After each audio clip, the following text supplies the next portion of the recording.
Kristi no antony avelomako ka ny fahafatesana no azoko tombony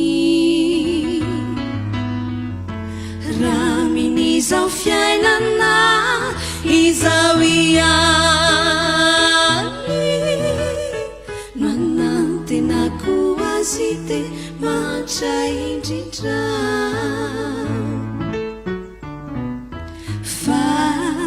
Kristi no antony avelomako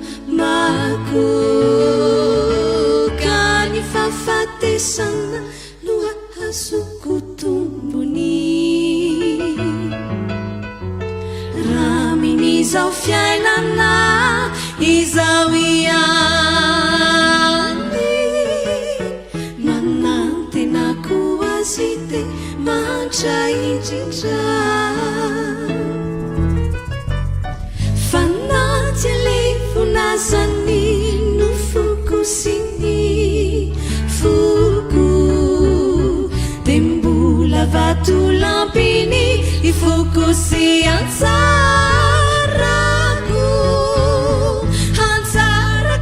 mandrakizay ianao andriama anitro fa mamikony